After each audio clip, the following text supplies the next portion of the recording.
Welcome back to the 2-Minute Warning, episode 313. 313. Welcome back.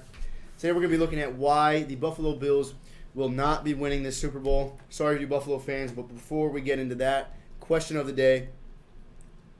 Who is the Bills franchise leading sack leader all time? Just a hint, this same guy is also the all-time leading sack in general in league history, but with two teams, not just Buffalo. But anyway, again, stick around for the answer reveal at the end of the video.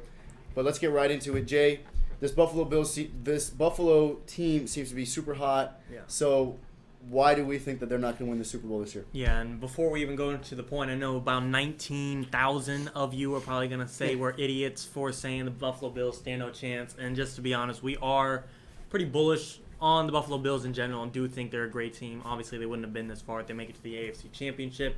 But I do think their road ends here for sure. A couple reasons being Patrick Mahomes, himself. I don't know if Josh Allen He's can really cleared for this weekend. He's on the field.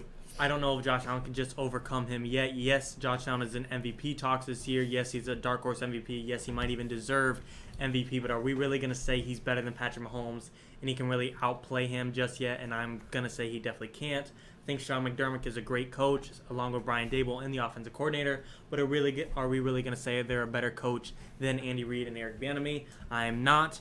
Is Stefon Diggs an amazing receiver? Yes, but is he enough to say he's better than Tyreek Hill, Travis Kelce, Sammy Watkins, Mecole Hardman, all four of those over just Stefon pretty much? I am not.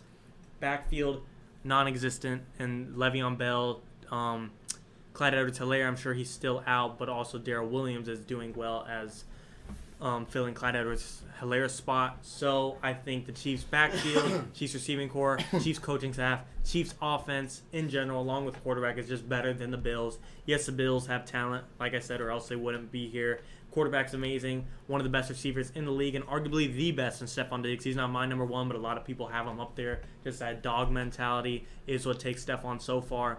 Yes, the Buffalo Bills have something special, but I don't think they are enough to go through the Kansas City Chiefs by any means. And to be honest, even if somehow, some way they did, I would still bet on the NFC Super Bowl appearance contender, whoever that may be, the Bucs or the Packers or the Buffalo Bills. I just think between Tom Brady, Aaron Rodgers, Patrick Mahomes, they all have an edge on Josh Allen at this moment in their careers right now, in my opinion. All good points. For me, my problem is not their opponents, but more so the internal problems that the Bills have involving specifically their run game and their run defense. Now, the run defense was identified as being weak leading into the playoffs and against Indianapolis. Hines and Jonathan Taylor each ran for about 80 yards that game in Indianapolis. Sorry, it was in Buffalo. But that kind of raised some attention. But then they turn around in Buffalo again against Baltimore and hold this number one rushing offense in the lead to 3 points.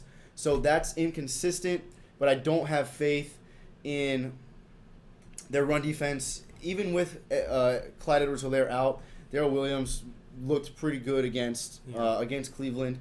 So I think that the Chiefs will be able to take over with the run game. And then moving forward past the Chiefs, theoretically, I think Aaron Jones and who else do they have? Jamal Williams. I think the Packers can run all over them, and I think Rojo and Leonard Fournette specifically has been taken off lately. I think either of those NFC potential opponents in the Super Bowl can run all over the Bills defense. So I don't like that, and I just don't like also the offensive side of the ball. They don't have a run game. Josh Allen was their leading rusher against Indy, and probably the same against I'm sorry, that's incorrect. Leading rusher against Baltimore, he had like 50-something yards. I believe it was against Indy. Well, it was Indianapolis, sorry. But Josh Allen is really their main, with the injury of Zach Moss, really their main rushing attack, which, I mean, he's not bad, but he's a quarterback. Yeah, outside of Lamar Jackson, that's not ideal. I mean, Lamar, that's a special case scenario. Right. That's not often. But if Josh Allen's your leading rusher, that's a problem. Yeah. So between the Bills not being able to run the ball effectively and not being able to stop the run effectively, I just don't have them winning the Super Bowl. Yeah, and I agree. And we've said this, and I've said this in previous videos about the Bills. Honestly, between the Colts and Ravens, those two playoff wins that the Bills have gotten this year, I'm not sure how much they've won those games versus the teams they played, how much they've lost those games. I truly think the Colts are just a couple plays away going in their favor from then winning that game. You know, Phillip Rivers connecting with whoever Zach Pascal in the end zone. The Colts Pittman. The Colts deciding to kick a field goal, the Colts not missing a field goal, just minor things that the Bills really got lucky on, that they didn't really win the game. Yes, they played well, of course, or else they wouldn't have stood a chance, but I do think the Colts definitely helped them out a little. And then playing the Ravens, low-scoring game, 17-3. We saw the 101-yard pick six against the Bills. And really, if that pick six doesn't happen, we're looking at a 10-10 game, and then going into the third and fourth quarter. Where Hundley, or whatever his name, I think the third string, missed Hollywood Brown down the right sideline. That game could have easily been 10-10, is his point. So, yeah, I mean, just factors like that. Lamar Jackson not being in the whole game. Lamar Jackson throwing a pick six that could have gone the Ravens' way, and you're looking at a tie game. And, Justin Tucker missing 2 field goals. That's not happened in his career ever. Back-to-back missed field goals for Justin Tucker, the best kicker in the league. I don't think that will happen again, and I do think the Bills got a little lucky in that game as well. Not to say they weren't the better team in both situations, but they might have not been playing to their maximum.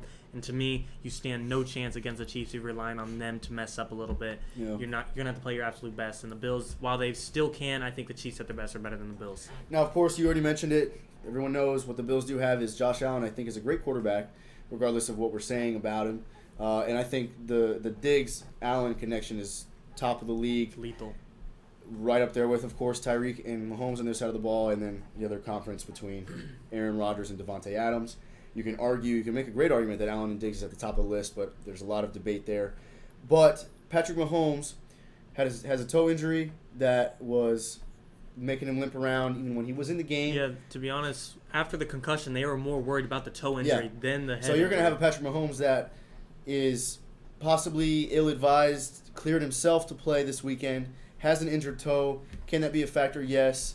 But that really brings up and strengthens his point that it's going to take a Chiefs handicap, either in mistakes or an injured Patrick Mahomes, for the Bills to advance past him. Yeah, I don't have faith in Buffalo. While I do think they have a fighter's chance at this moment in time, I do think it's a little much to overcome. You're arguably facing 3 of the best quarterbacks, 3 of the top 10 quarterbacks of all time. I mean, it's a little early to say Patrick Mahomes is right up there, but between Aaron Rodgers and Tom Brady, they're 2 top 10 quarterbacks of all time. And Mahomes might not be there just yet, but he's sure as hell on pace for that. And I don't know if Josh Allen is on that par with those 3 at the moment. But on a good note for the AFC, I'm certainly pulling for Buffalo over Kansas City.